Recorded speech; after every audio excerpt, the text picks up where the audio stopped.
All right, welcome to the Bounding Box. Today I got a great guest here. I have Glenn Letham. Glenn, please introduce yourself. Tell us who you are, what you do. What's your problem? Hey, good morning, Renee. Good to be here. Yeah, Glenn Letham. Thanks. You got the name spelled or pronounced right. So that's we're off to a good start. And let me see. So, what do I do? I'm a partner community manager with Esri. I'm coming up on 3 years there. Although I think I'm 30 years in the industry. So, Wow. going to date myself a little bit. Yeah. Um, Geographer. So I got my degree in geography, graduated in 1993 in British Columbia from University of Victoria. Yeah. And like a lot of geographers, I guess I have been a bit of a jack of all trades. That's kind of typical of us geographers. I started out, in school with a strong interest in remote sensing and never did really go down that route. Otherwise, I'd probably be working for Beau Legier now, right? But that was a strong interest of mine in university. Although the technology was much different back then, and so we had far fewer sensors and things flying around back then too. So it was kind of a different world. Yeah, and so what do I do? Well, now as community manager, with Esri, I sort of lie in the middle, in between Esri staff. So our within GBD is the organization, that's our global business group, and under that we have partners and alliances. So I work closely with our partner teams, so a lot of partner managers. So I support them and our partners. And I mainly support the partners through our partner community portal. So that is, kind of behind a firewall and login. And that is a resource that helps support the partners, helps them stay informed and do their business. Nice. Yeah, I guess maybe a lot of people Yeah. like users may not realize the fact that we've got all these different business partners that are building products on top of Esri products or the platform and stuff like that, the RJX platform. That they actually do all get to communicate with each other, and they have ways to get support from Esri and stuff like that, and they've got their whole thing going, right? So Yep, for sure they do. Yeah, yeah. So yeah, partners play a big role in what we do. I was saying we have a lot of state and local government customers, and for example, in particular, local government, a lot of them need local support from contractors, and the partners are the ones that come often and help them with their implementations, customize their solutions and basically build on ArcGIS for them. nice. So they play a huge role. And we do have over 3,000 partners globally, That many? big and Wow. small. Yeah, yeah, we do. And, a lot of our users and others just connected with them at the user conference, right? The partner ecosystem, well, that's the exhibition hall. That's the Okay. floor right there, Yeah. right? It's Full partners. floor. Yeah. Before I joined Esri, I was with a company that was a partner. I was a founder there, and I actually did have a booth at UC one year, many moons ago. Oh, yeah. But it's a fun experience. Yeah. Yep, it is. And I know, a lot of people within our partners at some time, myself included. I think I've worked for one full time and contracted to a couple of others. So there's opportunities out there. Nice. It's good. It's good to connect with them. Now, as someone that has been in this industry for quite a long time and stuff, I mean, uh, with the advent of just technology and everything like that, I mean, how much change have you seen in GIS industry, right? I mean, just in general. Hmm. Yeah, yeah, you're right. There has been a lot of change. I think I think there's a lot more awareness about it, but still, that term GIS is still, it's still kind of special. That's been a big kind of talking point in our industry for many years, right? Um, GIS is this like cool and geeky technology that's behind the scenes. But really, it is, that's where it's meant to be. I think it's kind of behind the scenes in the background. It's touching everything that that we do and that people out there are doing. Really, they just don't see it, and a lot of people just don't know about it, right? So you know, GIS is being embedded in in everything we do, from driving your Tesla or whatever car it is, right? Um, yeah, particularly if you have a self-driving vehicle, right? Um, that's location technology, and I think people are just a lot more aware that you know that they that they are using location technology. And even Joe Average wants it. They want their technology to be location enabled, because it just adds that another dimension. Yeah, and it's a trip too. If you a lot of people that work in government agencies, whether it's local or state, something like that, they either fall into like two groups. They're either in planning or IT, right? And there could be a lot of different things you end up doing depending on what group you end up being in.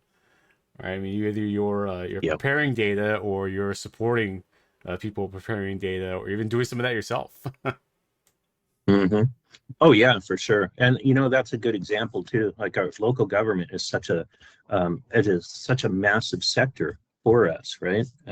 Actually, right here, sidebar, I guess. I'm technically based out of our Denver office, and a big part of that office is the SLG, or state and local government folks. So they support a huge part of our business.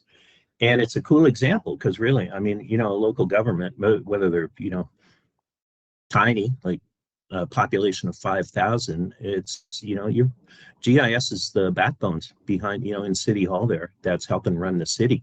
So whether it's, like you say, it's usually either they may have a GIS department if they're lucky, but often it's IT that's kind of pulling the strings.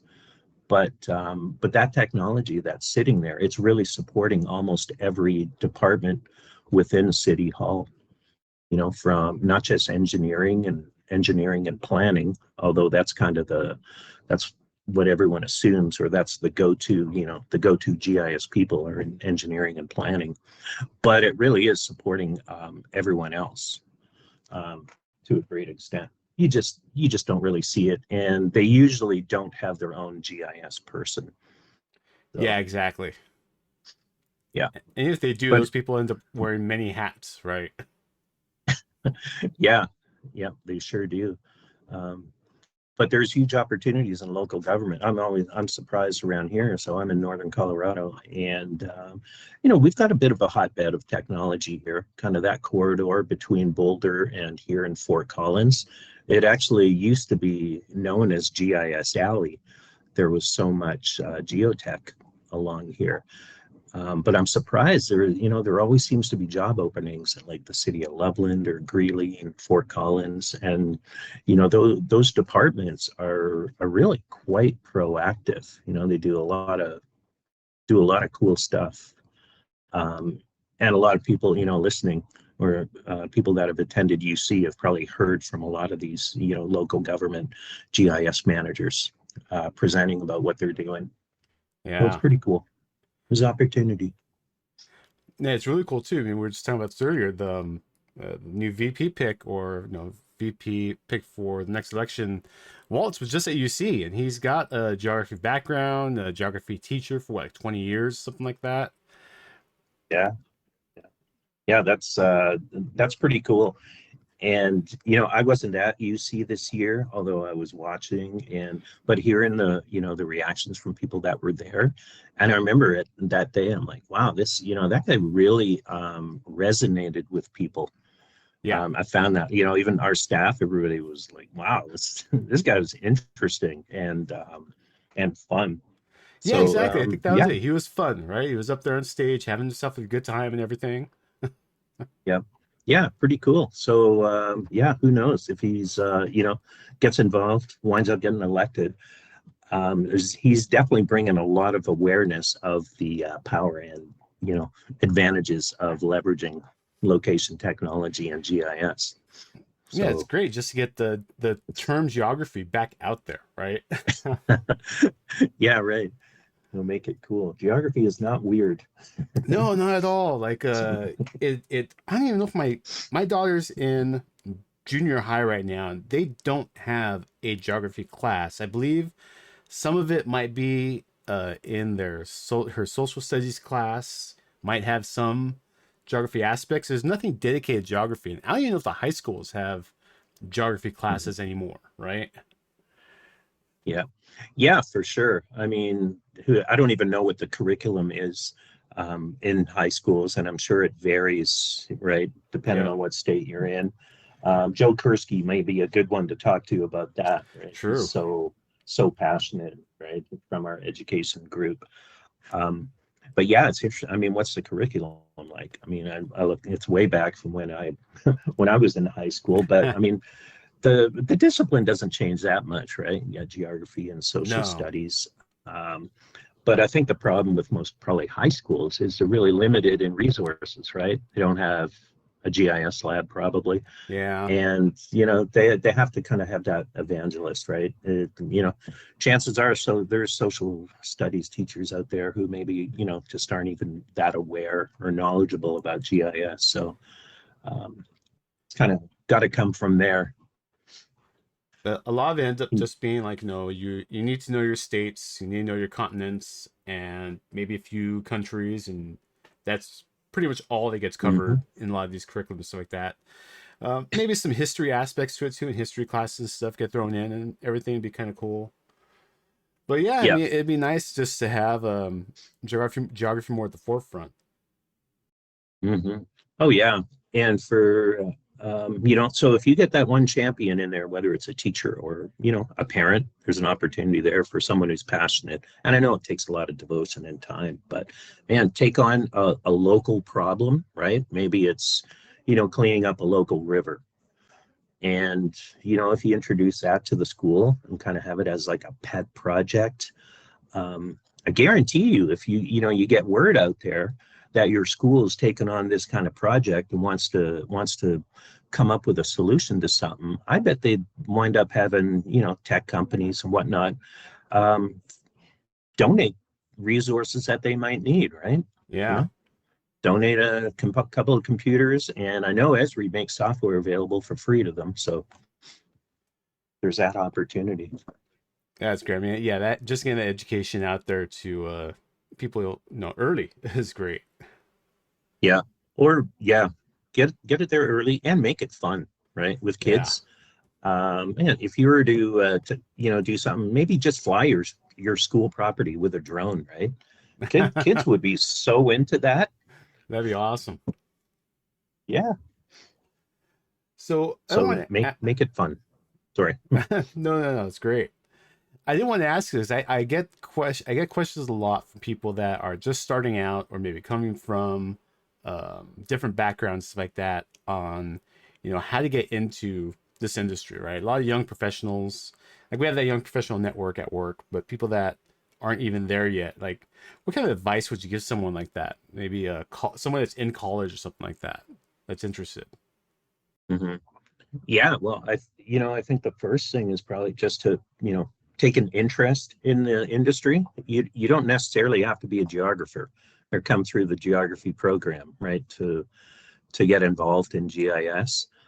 One of the reasons is because, you can almost you can find a use for GIS in almost any industry or sector, right? It could be the financial world, real estate, um, you name it. So, sciences. So, regardless of what discipline a college student is in, they can probably leverage GIS.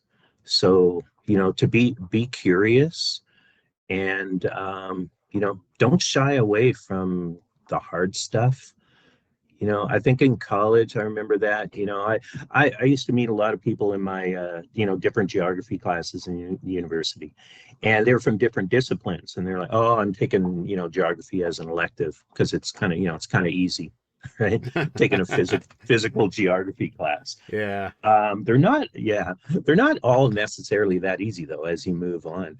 But but by shying away, I mean, like, don't be scared when you're in college to take a couple of tricky classes. You know, take some math, you know, some it'll never hurt to take a programming class, and you know, it winds up being a lot of fun and useful. And you know, the funny thing, I think over the years, I've had a couple of close friends who are like really good GIS folks, like smart coders, and these guys were political science majors. Oh, wow. So yeah, so I mean, it's interesting, you know, the backgrounds that people come from. But yeah, to get involved to some extent in, you know, when you're in college, and there's opportunities there. Um, you know, something they might do too, like we mentioned, we just came off UC, and students can volunteer, right, to be at UC, and you know, to be there, to work there, kind of help, you know, helping out, and that's a great opportunity to expose them to what's going on. Um, and even if you don't want to, they don't want to work there, if they're fortunate enough to be in San Diego, right, you can, students can get in there on family night, and you can even buy, you know, buy or probably get a really good deal on just a conference hall pass. You don't have to have the full on, right, user conference pass to be in there. So there's different ways that you can get involved there. That's right. I had forgotten about Um, that. That's awesome. yeah, and like I mean, you're a developer, right? Yes. So and you know, things like the developer day that goes on at UC. I didn't realize this at all, but I know when they have the networking social and whatnot, you don't even have to be a user conference attendee to register and attend that. Oh, wow. Okay. Um, which, yeah, that kind of surprised me. But you know, that there's a great opportunity, right, for, let's say, a student. That's awesome networking Go, right there. go, yeah, for sure. And guarantee you know, they'd leave there with a couple of cards, and who knows, maybe wind up, you know, get a lead on an internship or something. So you just got to kind of be out there and ask questions. Yeah, for sure. I mean, the internships at Esri are great. I mean, you learn a lot there. You actually work on projects that the team that you're interning with is working on. It's not like you just kind of like they give you stuff to like look at or material to read or something. No, you're gonna put some work in and work on things that you would work on if you were a full employee there, right? Learning the ropes and Yeah, stuff, which is really cool.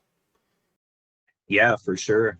And you know, it's funny. We just had some summer interns do their presentations. So they actually take on a project, right? Like a team project. And you know, it reminded me of the movie, right? Was it the interns, or you remember Vince That's Vaughn right. at Google? Yep. Yeah, and it was kind of just like that. You know, they were teams of four, and they, you know, took on a project, and they had a lot of fun with it. And you know, half of these folks wind up coming back and working full time at Esri. So um, you know, that's a great opportunity. Oh, definitely.